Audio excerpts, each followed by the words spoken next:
ਬਚਪਨ ਦਾ ਜਿਹੜਾ ਉਹ ਦੌਰ ਸੀ ਉਹਦੇ ਵਿੱਚ ਇਬਤਦਾਈ ਦੋਸਤ ਕੌਣ ਸੀਗੇ?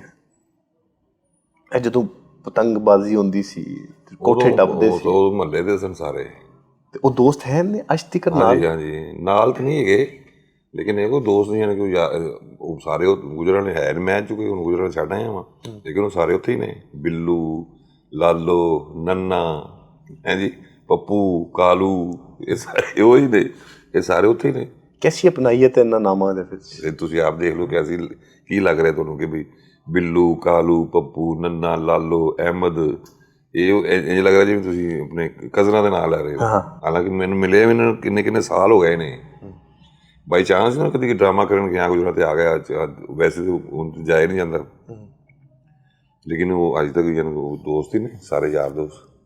ਗੁਜਰਾਂਵਾਲਾ ਕੰਮ ਤੋਂ ਇਲਾਵਾ ਘਰ ਉੱਥੇ ਜਾਣਾ ਹੁੰਦਾ? ਨਹੀਂ ਨਹੀਂ। ਕਿੰਨਾ ਅਰਸਾ ਹੋ ਗਿਆ?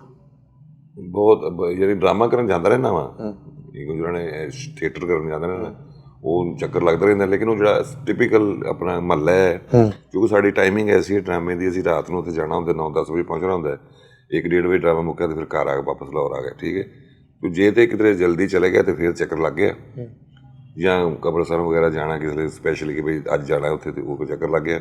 ਅਦਰਵਾਈਜ਼ ਇਹ ਨਹੀਂ ਕਿ ਬਈ ਸਪੈਸ਼ਲ ਨਹੀਂ ਜਾਇਆ ਜਾਂਦਾ, ਉਹ ਉੱਥੇ ਆ ਜਾਂਦੇ ਨੇ ਸਾਰੇ। ਇੱਕ ਸਪੌਟ ਬਣੇ ਆ ਜੋ ਉਹਨਾਂ ਨਾਲ ਵੀ ਦਿਲ ਕਰਦਾ। ਕਾਰ ਹੈ ਬਾਈ? ਹਾਂਜੀ। ਅੱਛਾ। ਹਾਂ, ਉਹ ਤਾਂ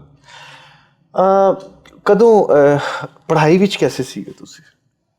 ਪੜ੍ਹਾਈ ਦੇ ਵਿੱਚ ਅਸੀਂ ਬਸ ਨੋਰਮਲ ਹੀ ਸਾਂ, ਲੇਕਿਨ ਇਹ ਕਿ ਉਹ ਗ੍ਰੈਜੂਏਸ਼ਨ ਕੀਤੀ ਹੈ ਅੱਛੇ ਨੰਬਰਾਂ ਨਾਲ ਹੀ। ਬਸ ਇਹ ਜਿਸ ਤਰ੍ਹਾਂ ਦੇ ਰੂਟੀਨ ਦੇ ਸਟੂਡੈਂਟਸ ਨੇ, ਜਿਸ ਪੇਪਰ ਹੋਏ, ਪੇਪਰਾਂ ਦਾ ਟਾਈਮ ਆਇਆ ਤੇ ਪੜ੍ਹਨ ਬਹਿ ਗਏ। ਮਹੀਨਾ ਪਹਿਲਾਂ, 15 ਦਿਨ ਪਹਿਲਾਂ, 20 ਦਿਨ ਪਹਿਲਾਂ ਰੱਟੇ ਲਾ ਲਏ। ਮੈਨੂੰ ਅਜੇ ਤੱਕ ਯਾਦ ਹੈ ਕਿ ਗ੍ਰੈਜੂਏਸ਼ਨ ਦੇ ਮੇਰੇ ਆਪਣਾ BA ਦੇ ਪਰਚੇ ਸਨ ਅਤੇ ਕੋਈ ਤਿਆਰੀ ਨਹੀਂ ਸੀ, ਅਤੇ ਤਕਰੀਬਨ 8-10 ਦਿਨ ਰਹਿ ਗਏ ਸਨ। ਠੀਕ ਹੈ, ਅਤੇ ਇੱਥੇ ਲਾਹੌਰ ਹੀ ਮੈਂ ਰਹਿੰਦਾ ਸਾਂ, ਅਤੇ ਆਪਣਾ ਸੁਹੇਲ ਅਹਿਮਦ ਸਾਹਿਬ, ਠੀਕ ਹੈ ਜੀ, ਇਕੱਠੇ ਰਹਿੰਦੇ ਸਾਂ ਅਸੀਂ। ਉਹ ਆਪਣਾ ਹੋਇਆ ਇਹ ਕਿ ਇਕੱਠੇ ਰਾਤ ਨੂੰ ਨਿਕਲੇ ਆ ਕਿਧਰੇ, ਅਤੇ ਐਕਸੀਡੈਂਟ ਹੋ ਗਿਆ ਮੋਟਰਸਾਈਕਲ 'ਤੇ ਹੈ, ਅਤੇ ਮੇਰੀ ਨਾ ਲੱਤ ਟੁੱਟ ਗਈ, ਪਲਸਤਰ ਚੜ੍ਹ ਗਿਆ ਲੱਤ 'ਤੇ, ਪਲਸਤਰ ਡਾਕਟਰ ਨੇ ਚੜ੍ਹ 'ਤੇ, ਉਹ ਪਲਸਤਰ ਦੀ ਵਜ੍ਹਾ ਤੋਂ ਕਿਤੇ ਜਾ ਨਹੀਂ ਸੀ ਸਕਦੇ। ਉਹ ਫਿਰ ਉਹ ਇੱਥੇ ਸੁਹੇਲ ਸਾਹਿਬ ਦਾ ਛੋਟਾ ਭਾਈ ਸੀ ਜੁਨੈਦ, ਫੌਤ ਹੋ ਗਿਆ ਪਿੱਛੇ ਕੁਝ ਦਿਨ ਪਹਿਲੇ ਫੌਤ ਹੋਇਆ। ਉਹ ਸਾਡਾ ਯਾਨੀ ਕਿ ਸੰਗੀ ਸਾਥੀ ਉਹ ਸੀ ਜ਼ਿਆਦਾ। ਕਿਆ ਬਾਤ ਸੀ ਜੁਨੈਦ ਸਾਹਿਬ। ਹਾਂ, ਅਤੇ ਉਹ ਕੈਂਪਸ ਉਹਦਾ ਕਮਰਾ ਸੀ ਇੱਥੇ ਯੂਨੀਵਰਸਿਟੀ, ਉਹ ਫਿਰ ਮੈਂ ਉਹਦੇ ਕਮਰੇ 'ਚ ਬਹਿ ਗਿਆ ਜਾ ਕੇ। 7-8-10 ਦਿਨ ਪੇਪਰ ਸਨ, ਉਹ ਜੁਨੈਦ ਦੇ ਕਮਰੇ 'ਚ ਮੈਂ ਬਹਿ ਗਿਆ ਜਾ ਕੇ। ਉੱਥੇ ਬਹਿ ਕੇ ਜਿਹੜੇ ਪਲਸਤਰ ਦੀ ਵਜ੍ਹਾ ਤੋਂ ਮਜਬੂਰੀ ਸੀ ਕਿਤੇ ਜਾ ਨਹੀਂ ਸਕਦੇ, ਉਹ 10-15 ਦਿਨ ਪੜ੍ਹ ਕੇ ਉਹ ਪਲਸਤਰ ਦੀ ਵਜ੍ਹਾ ਨਾਲ ਪੜ੍ਹ ਲਿਆ, ਉਹ ਗ੍ਰੈਜੂਏਸ਼ਨ ਹੋ ਗਈ।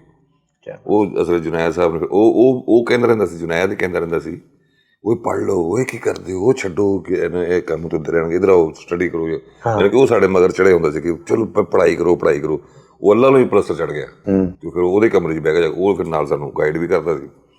ਕਿਆ ਬਾਤ ਹੈ, ਕੁਝ ਦਿਨ, ਥੋੜ੍ਹੇ ਦਿਨ, ਸਾਲ 1.5 ਸਾਲ ਹੋਇਆ। ਬੜੇ ਸਾਬਿਰ ਆਦਮੀ। ਹਾਂ, ਕਿਆ ਬਾਤ।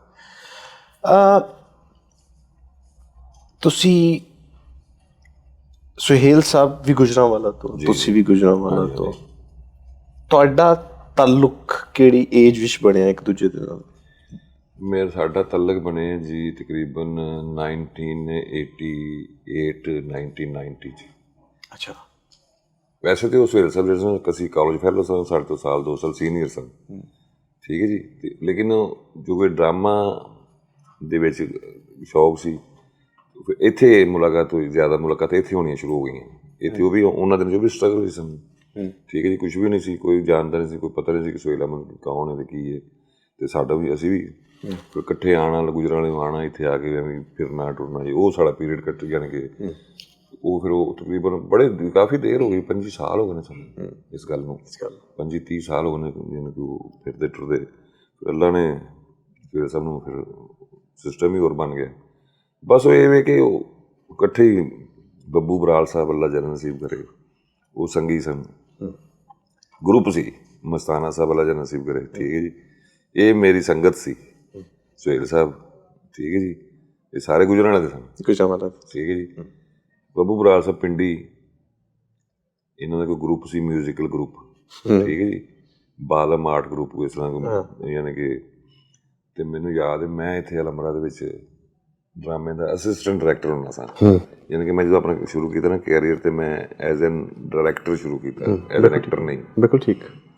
ਉਹ ਮੈਨੂੰ ਬੱਬੂ ਦਾ ਮੈਂ ਫੈਨ ਤੋਂ ਬੜਾ, ਬੱਬੂ ਦਾ ਮੈਨੂੰ ਪਤਾ ਸੀ ਕਿ ਇਹ ਬੜਾ ਵਧੀਆ ਫਨਕਾਰ ਹੈ।